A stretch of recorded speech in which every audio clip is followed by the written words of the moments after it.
Okay, here I've shown you the formulas for SSX.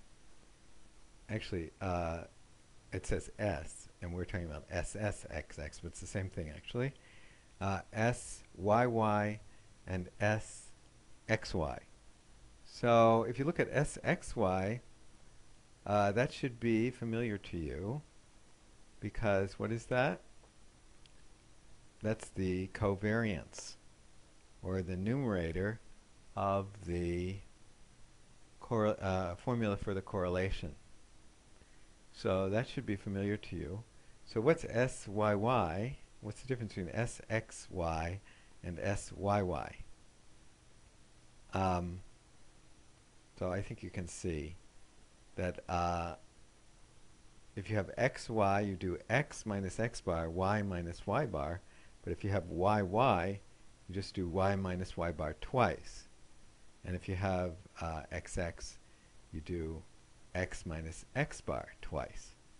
Okay, so that is the, and SXX in this page here is the same thing as we're doing with SSXX.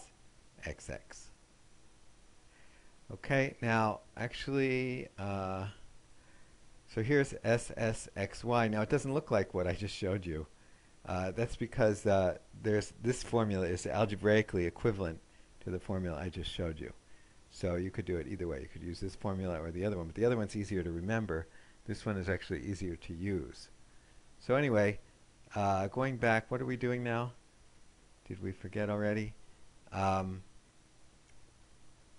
We are trying, remember we had SSE, sum of the squares of the error. We're trying to minimize that. And we saw that in order to do that, we're going to need to calculate SSXY and SSXX. And I said that they better come from the data. And they do. And you can see that they do here. The X sub i's and the Y sub i's mean this comes from the data. So we can calculate SSXY. Turns out in this case for our data we get 7 for that. And we can calculate SSXX. We get 10. And that's all we need, right? To get beta 1 hat. And then from that we can get beta 0 hat. So we're done. So then we get the answer, our least squares line, or the regression line, which is there. Y hat is given there. And then we can compare our predictions to the actual values, the observed values versus the predicted values.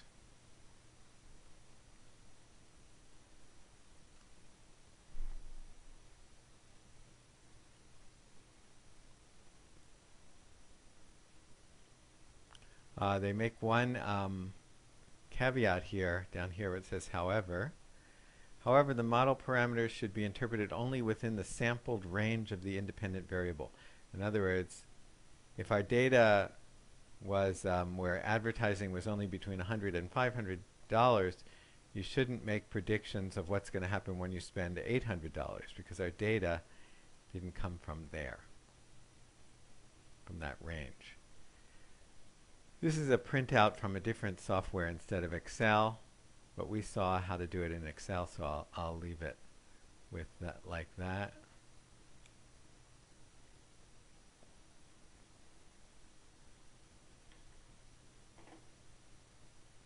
Another software printout.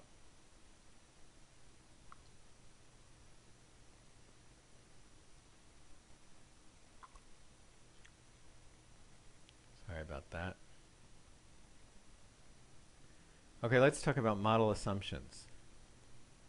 In section 9.2, we assumed that the probabilistic model relating the firm sales revenue, Y, to the advertising dollars was like that. Linear model plus epsilon. Deterministic model plus the random error. We also recalled that the least squares estimate of the deterministic component was that, so we did that. We now turn our attention to the random component epsilon of the probabilistic model and its relation to the errors in estimating beta sub 0 and beta 1. We will use a probability distribution to characterize the behavior of epsilon. We will see how the probability distribution of epsilon determines how well the model describes the relationship. Assumption. Okay, step 3 in a regression analysis requires us to specify the probability distribution of the random error epsilon. We will make 4 basic assumptions about the general form of this probability distribution. Assumption 1. The mean of the probability distribution of epsilon is 0. That is, the average values of epsilon over an infinitely long series of experiments is 0 for each setting of the independent variable x. This assumption implies that the mean value of y is like that. Okay. So the expected value of epsilon is 0, number 1.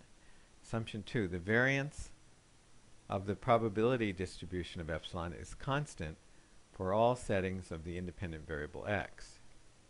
For our straight line model, this assumption means that the variance of epsilon is equal to a constant, say, sigma squared, for all values of x. Okay, so that we call that homoscedasticity. That's a horrible word. Homoscedasticity. Homo means the same. So what we're saying is that the variation, or the standard deviation of the error, is the same throughout all values of x. So maybe I'll just take a moment here to show you what that means, or what it doesn't mean. I shouldn't do this now, but I'll do it. Suppose we have this like that, and this like that, and we have some data that looks like this.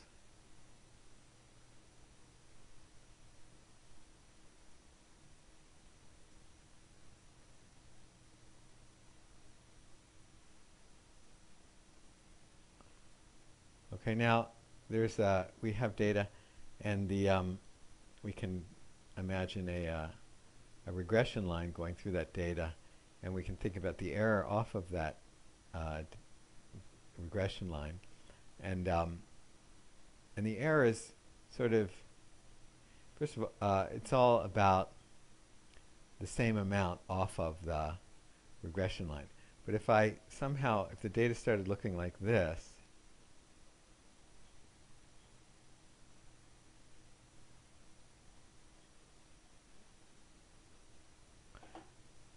then up here, even though we might still getting the same regression line perhaps, the variance of the error off of the regression line is changing. Okay, so we have to assume that that is not happening in our data. Okay, that's what they're referring to.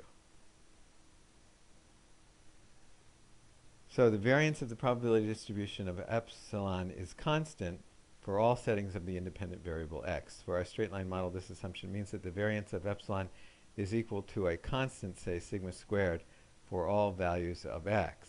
Okay. Assumption 3. The probability distribution of epsilon is normal. That's a little hard to draw, so I'm not going to try and do that. Assumption 4.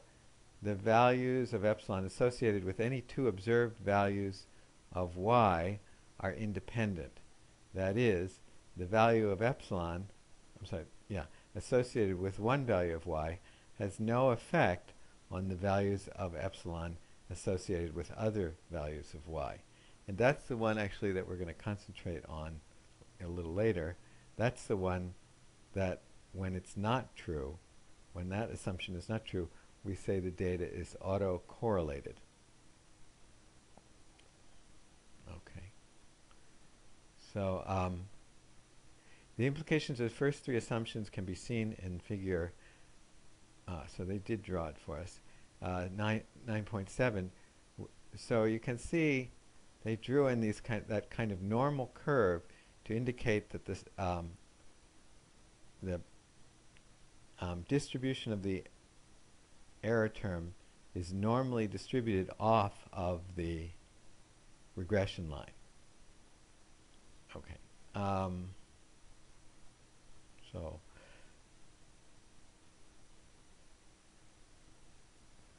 okay. And also, okay, I'm going to go on. Okay.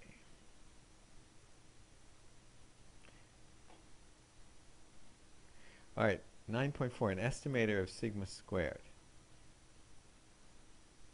It seems reasonable to assume that the greater the variability of the random error epsilon,